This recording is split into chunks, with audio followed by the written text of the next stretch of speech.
Hello student, welcome to Sana Qamar English classes.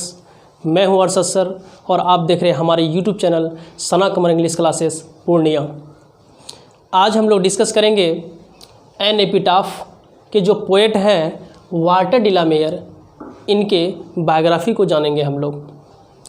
तो इनके biography जानने से पहले हम लोग एन एपिटाफ के बारे में जान लेते हैं। और जो बच्चे हमारे इस वीडियो को देख रहे हैं, तो इससे पहले, इस वीडियो को देखने से पहले सबसे पहले आप इंट्रोडक्शन ऑफ पोएट हमने जो डिटेल में पढ़ाया, पहले उनको आप देख लें तो अच्छी तरह से आपको समझ में और ये बातें आएगी आपको। तो आज हम लोग जानेंगे वाल्टर डिलामेयर के शॉर्ट बायोग्राफी के बारे में जानेंगे। और इसके बायोग्राफी जानने से पहले हम लोग जान लेते हैं एपिटाफ। एपिटाफ क्या होता है ना। एपिटाफ, तो एन एपिटाफ, चैप्टर का नाम क्या आपका, एन एपिटाफ। एन का मतलब होता है एक, एपिटाफ का मतलब होता है समाधि लेख या होता है स्मृति लेख। क्या होता है, समाधि लेख या होता है स्मृति लेख। आप ये कहेंगे सर समाधि लेख क्या होता है। समाधि लेख, जब कोई व्यक्ति मर जाता है उनका एक समाधि बना दिया जाता है और उस समाधि पर जो लेख लिखी हुई होती है, जो लेख लिखी हुई रहती है, उसे ही कहा जाता है समाधि लेख, है ना।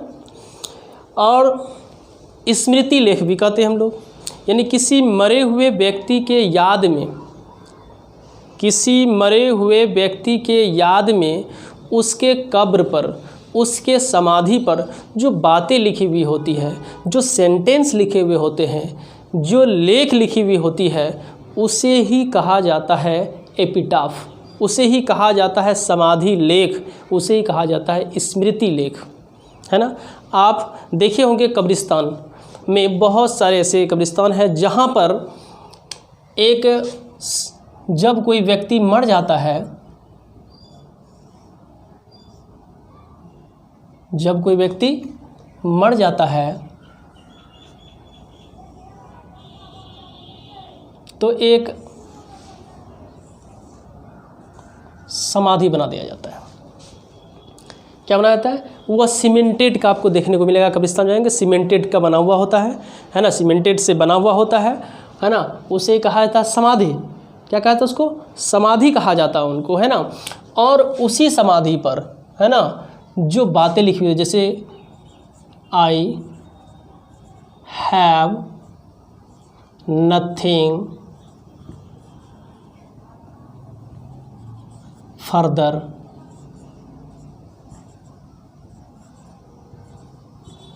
टू से।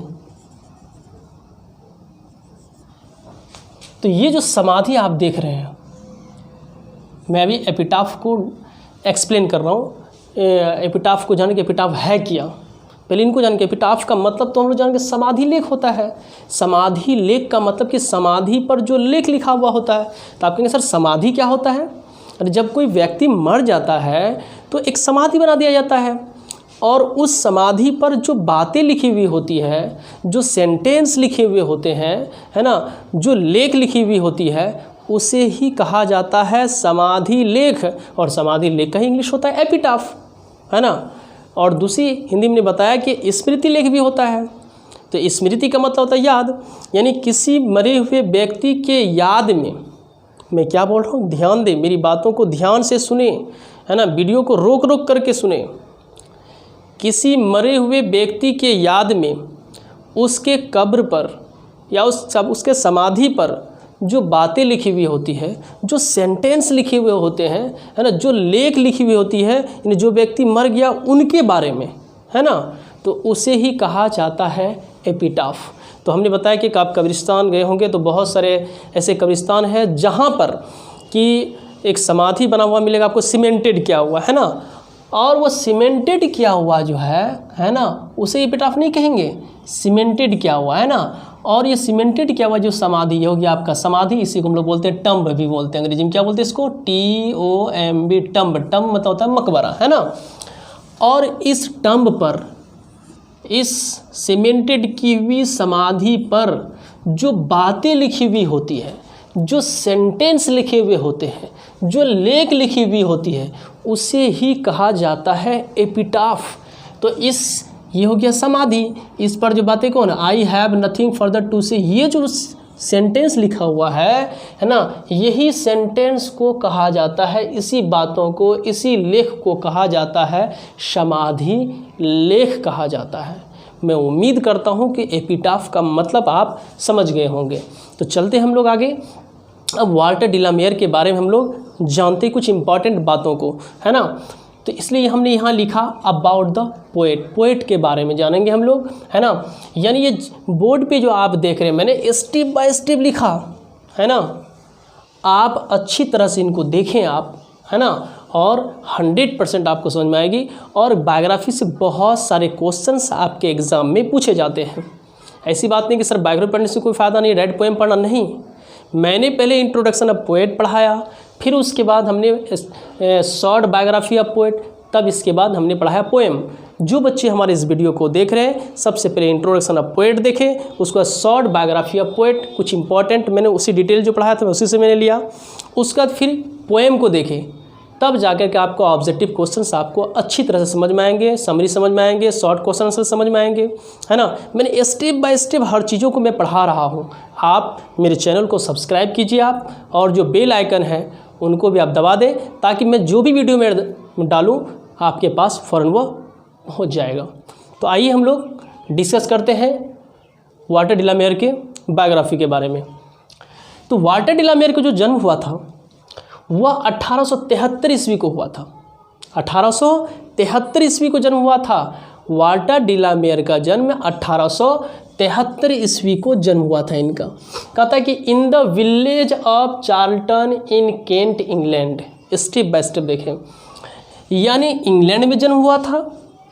मैंने बोल्ड किया, इंग्लैंड को भी बोल्ड किया, केंट को भी मैंने थोड़ा सा बोल्ड किया, और चार्ल्टन की बोल्ड की। यानी वाल्टर डिलामेयर का जन्म 1873 ईस्वी को इंग्लैंड के केंट शहर में चार्ल्टन नामक गांव में हुआ था।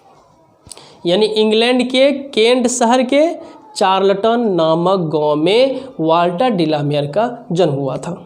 तो पहला आपका ऑब्जेक्टिव आ सकता है कि उसका जन्म कब हुआ, तो 1873।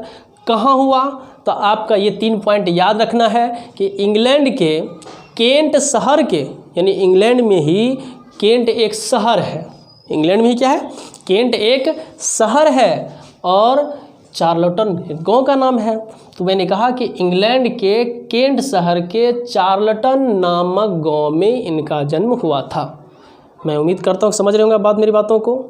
दूसरा पॉइंट मैंने कहा क्या कि 1873 ईस्वी को in the village of Charlton in Kent. England भी याद रखेंगे, केंट भी याद रखेंगे, चार्ल्टन भी, क्योंकि आपके एग्ज़ाम में या तो इंग्लैंड ऑप्शन में रहेगा, या तो आपका केंट रहेगा ऑप्शन में, या तो आपका चार्ल्टन रहेगा कि वाल्टर डिलामेयर का जन्म, है ना, कब हुआ था। या तो ऑप्शन में आपको डाल देगा चार्ल्टन, या तो डाल देगा आपका केंट, या तो आपका एक ऑप्शन में डाल जाएगा इंग्लैंड। लेकिन ज़्यादातर संभावना है कि इंग्लैंड ही डालेगा, उनके बाद आपका केंट, या उनके बाद चार्ल्टन। यानी तीनों पॉइंट को याद रखें। इंग्लैंड के केंट शहर के चार्ल्टन नामक गांव में इनका जन्म हुआ था। तीनों को मैंने बोल्ड किया, देख रहे हैं आप, ये अंडरलाइन भी हम कर दिए यहाँ पे। इन पॉइंट को याद रखेंगे। चलिए आगे बढ़ते हैं हम लोग। कहता है इसका मृत्यु जो हुआ था वह 1956 में हुआ था। 1956 यानी जन्म और मरण हर हालत में याद रखें कि बोर्न कब हुआ इनका और फिर डाइड कब हुआ, क्योंकि एग्ज़ाम में पूछे जाते हैं। ऐसी बात नहीं कि याद करें क्या होगा, नहीं, आपका एग्ज़ाम में पूछे जाते हैं। डाइड कब हुआ था, 1956 को। 1956 ईस्वी में इसका मृत्यु हो गया। किसका, वाल्टर डिलामेयर का। जितने सारे चीज़ हम लोग देख रहे हैं सब इनके वाल्टर डिलामेयर के बारे में हम लोग जान रहे हैं। आप कहता है कि वेल नोन एज, जो जाने जाते हैं खास करके वाल्टर डिलामेयर जी जो जाने जाते हैं वह चिल्ड्रेंस पोएट के नाम से खास करके जाने जाते हैं। चिल्ड्रेंस पोएट के नाम से जाने जाते हैं। तो चिल्ड्रेंस पोएट का मतलब होता है बच्चों के कवि, क्योंकि बच्चों पे आधारित जो है चिल्ड्रेंस से रिलेटेड जो है बहुत सारी पोएम को इन्होंने लिखे हैं। 50 मार्क्स इंग्लिश में भी पहले जो है वो पढ़ाते थे इको, वो भी जो है वाल्टर डिलामेयर के द्वारा ही लिखे गए हैं। तो ज़्यादातर जो पोएम्स हैं वह बच्चों से रिलेटेड जो है इन्होंने लिखे हैं, इसलिए इसे यानी वाल्टर डिलामेयर को चिल्ड्रेंस पोएट के नाम से भी जाना जाता है। आपको क्वेश्चन में पूछा जा सकता है एग्जाम में कि Walter de la Mare is well known as जाना जाता है ना। तो वाल्टर डिलामेयर जो है किस रूप में जाने जाते हैं? वाल्टर डिलामेयर चिल्ड्रंस पोएट के नाम से जाने जाते हैं। एक मैंने डिटेल पढ़ाया था आपका सुपर नेचुरल, क्या पढ़ाया था मैंने? सुपर नेचुरल, याद रखेंगे। डिटेल जो मैंने पढ़ाया था इंट्रोडक्शन ऑफ पोएट में भी मैंने पढ़ाया सुपर नेचुरल।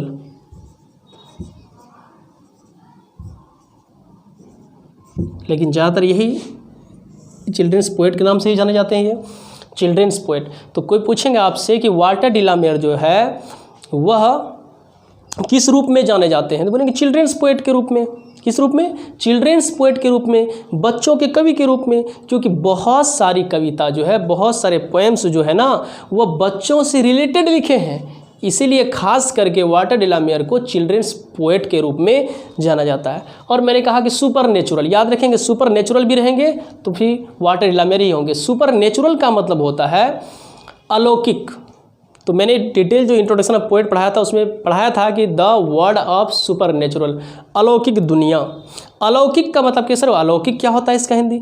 अलौकिक का मतलब होता है कि that can not be explain by the laws of science, जिसको साइंस के नियमों के द्वारा जिन्हें एक्सप्लेन नहीं किया जा सके, उसे ही कहा जाता है सुपर नेचुरल। अलौकिक जिसे साइंस के नियमों के द्वारा व्याख्या नहीं किया जा सके, उसे ही कहा जाता है अलौकिक। तो याद रखिए सुपर नेचुरल, तो फिर भी बोलेंगे वाल्टर डिलामेयर। क्या चिल्ड्रंस पोएट, तो बोलेंगे वाल्टर डिलामेयर। याद रखेंगे ज़्यादातर संभावना कि चिल्ड्रंस पोएट ही खास करके। तो वाल्टर डिलामेयर किस रूप में जाने जाते हैं? चिल्ड्रंस पोएट के रूप में जाने जाते हैं। और सुपर नेचुरल, याद रखेंगे इन चीज़ों को आप लोग, ये पॉइंट को नोट रखें, स्टेप बाय स्टेप मैंने कहा। आगे चलते हैं हम लोग फेमस वर्क्स। फेमस वर्क्स का मतलब होता है प्रसिद्ध रचनाएँ। फेमस वर्क्स या रहेगा इम्पोर्टेंट वर्क्स रहेगा। इम्पॉर्टेंट वर्क्स मतलब महत्वपूर्ण रचनाएं, या तो फेमस कोई कलेक्शंस पूछ सकता है कि बताओ कि वाल्टर डिलामेयर जो हैं इनके फेमस कलेक्शंस बताओ तुम, मतलब अपनी ज़िंदगी में इन्होंने क्या क्या लिखे, इनकी रचनाएं क्या है इनका, है ना। या तो फेमस कलेक्शंस कहेंगे, फिर भी बोलेंगे सॉन्ग्स फॉर चिल्ड्रेन, पीकॉक पाई और कम हिदर। या कहेगा इम्पॉर्टेंट वर्क्स बोलो, चाहे इम्पॉर्टेंट वर्क्स बोले, चाहे फेमस कलेक्शंस कहे, चाहे फेमस वर्क्स कहे आपका, तो बस यही होगा आपका, याद रखेंगे, है ना। फेमस वर्क्स मतलब प्रसिद्ध रचनाएं, है ना, यानी अपनी ज़िंदगी में उन्होंने क्या क्या लिखे, है ना। तो वाल्टर डिलामेयर जी जो है वो अपनी ज़िंदगी में सॉन्ग्स फॉर चिल्ड्रेन, याद रखेंगे सॉन्ग्स फॉर चिल्ड्रेन। पूछा जाएगा कि सॉन्ग्स फॉर चिल्ड्रेन किसकी रचना है ना, तो बोलेंगे वाल्टर डिलामेयर। और सिर्फ सॉन्ग्स फॉर चिल्ड्रेन नहीं, पीकॉक पाई, याद रखेंगे पीकॉक पाई, है ना। और तीसरा आपका है कम हिदर, याद रखेंगे, बहुत ही फेमस ये इनकी रचनाएं ये रही है, सॉन्ग्स फॉर चिल्ड्रेन, पीकॉक पाई और कम हिदर। याद रखेंगे फिर से, सॉन्ग्स फॉर चिल्ड्रेन, पीकॉक पाई और कम हिदर, ये जो आपका इसके प्रसिद्ध रचनाएं हैं, इनको याद रखें। जितना मैंने अंडरलाइन किया है इनको याद रखिए आप। अब फिर नेक्स्ट देखते हैं हम लोग, कहता है कि he lost his father at the age of 4, at the age of 4। कहता है कि ही लॉस्ट, ही जो आया है ये किसके लिए? वाल्टर डिलामेयर के लिए है। किसके लिए है? वाल्टर डिलामेयर के लिए ही यहाँ आया है। कहता है कि ही लॉस्ट, उसने खो दिया, LOST, लॉस का ही भीतरी होता है लॉस्ट। ही लॉस्ट, उसने खो दिया, कहता है हिज फादर, अपने पिताजी को, कहता है at the age of 4, at the age of 4 of, है ना, एट द एज ऑफ 4, 4 साल की उम्र में। एट द एज ऑफ मतलब होता है, ऑफ का मतलब की, है ना, का के की होता है, तो यहाँ होगा की उम्र में, है ना। तो कितना? 4 साल की उम्र में। कहता है कि ही लॉस्ट हिज फादर, उसने अपने पिताजी को खो दिया, कहता है एट द एज ऑफ 4। याद रखेंगे 4 को मैंने बोल्ड भी किया है और 12 में अंडरलाइन भी कर रहा हूँ। कितने साल की उम्र में? कोई पूछेगा ये बताओ कि वाल्टर डिलामेयर जो है ये कितने साल की उम्र में अपने पिताजी को खो दिए, तो बोलेंगे 4 साल की उम्र में। कितने साल की उम्र में? 4 साल की उम्र में उन्होंने अपने पिताजी को खो दिए। कौन? वाल्टर डिलामेयर, ठीक है। यानी जब वाल्टर डिलामेयर 4 साल के थे जब वाल्टर डिलामियर का उम्र 4 साल का था, यानी उसका उम्र उस टाइम में 4 साल के जब वो हो रहे थे, कौन, वाल्टर डिलामियर, उसी वक्त जो है उनके पिता का जो है इंतकाल हो गया, मृत्यु हो गई, स्वर्ग सिधार गए। कौन, उनके पिताजी। तो उस वक्त वाल्टर डिलामियर का उम्र कितना था, 4 साल का। इसलिए यहाँ पे लिखा खो दिया, मतलब क्या, मार्केट में खो दिया नहीं, खो दिया का मतलब ये हुआ कि जब वाल्टर डिलामियर की उम्र 4 साल के हो रहे थे उसी वक्त इनका पिता का इंतकाल हो गया। ठीक है, आगे हम लोग चलते हैं। तो याद रखेंगे इस फोर कितने साल की उम्र में, 4 साल की उम्र में। फिर से मैं बोल रहा हूँ कि वाल्टर डिलामियर कितने साल की उम्र में अपने पिताजी को खो दिए, कितने साल की उम्र में, 4 साल की उम्र में। कितने साल की उम्र में, 4 साल की उम्र में अपने पिताजी को उन्होंने खो दिए। कहता है कि मैक्स अस अवेयर, अवेयर का मतलब होता है जागरूक, या होता है अवगत कह सकते हैं हम लोग, है ना। अवेयर का मतलब होता है जागरूक। कहता है क्या कि max us aware of the inhuman condition, inhuman condition of modern life, inhuman condition of modern life.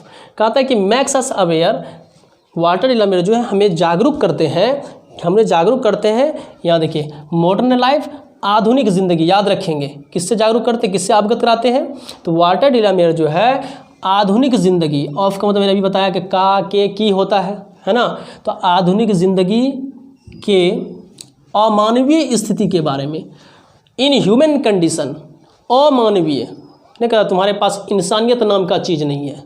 तो इंसानियत, उसे इन ह्यूमन मतलब अमानवीय, मानवता नाम का नहीं, इंसानियत नाम का नहीं, है ना, जिसको हैवानियत कहते हैं हम लोग, है ना। कह रहा है क्या आधुनिक ज़िंदगी के अमानवीय स्थिति के बारे में हमें अवगत कराते हैं, कभी जागरूक कराते हैं। क्या कोई दिक्कत? मैं उम्मीद करता हूँ कि मेरी बात को समझ रहे होंगे। तो आपको एग्जाम में पूछा जाएगा कि वाल्टर डिलामियर मैक्स अस अवेयर, खाली जगह छोड़ दिया जाएगा। तो आपका ऑप्शन में रहेगा in human condition of modern life, रहेगा ह्यूमन कंडीशन।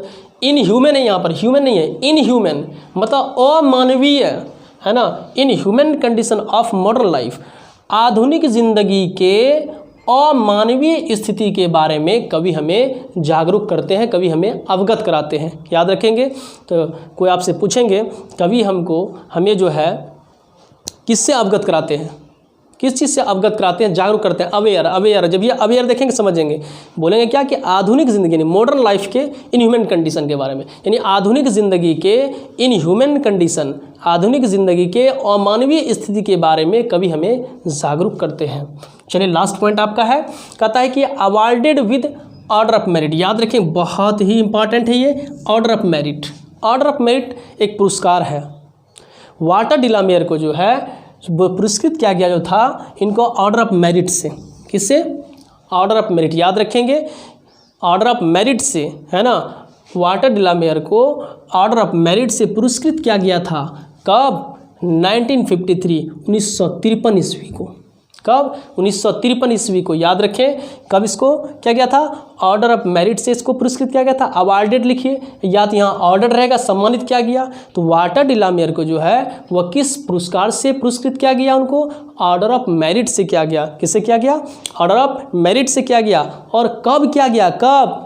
1953 यानी 1953 में, है ना, वाल्टर डिलामियर को ऑर्डर ऑफ मेरिट, याद रखेंगे ऑर्डर ऑफ मेरिट, क्या याद रखेंगे? Order of merit. कौन सा पुरस्कार? Order of merit.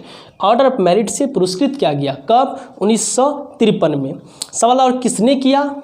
Queen Elizabeth second. इसको भी याद रखेंगे, किसके द्वारा किया गया था? By Queen, QUEEN, Queen Elizabeth second, द्वितीय। तो ऑर्डर ऑफ मेरिट जो पुरस्कार था ये देने वाली कौन थी? ये क्वीन एलिजाबेथ सेकंड, जो इंग्लैंड की महारानी थी, क्वीन एलिजाबेथ द्वितीय के द्वारा ऑर्डर ऑफ मेरिट जो है वाल्टर डिलामियर को जो दिया गया था वह किसके द्वारा? क्वीन एलिजाबेथ सेकंड यानी क्वीन एलिजाबेथ द्वितीय के द्वारा ऑर्डर ऑफ मेरिट जो पुरस्कार है वह वाल्टर डिलामियर को दिया गया था। Thanks for watching.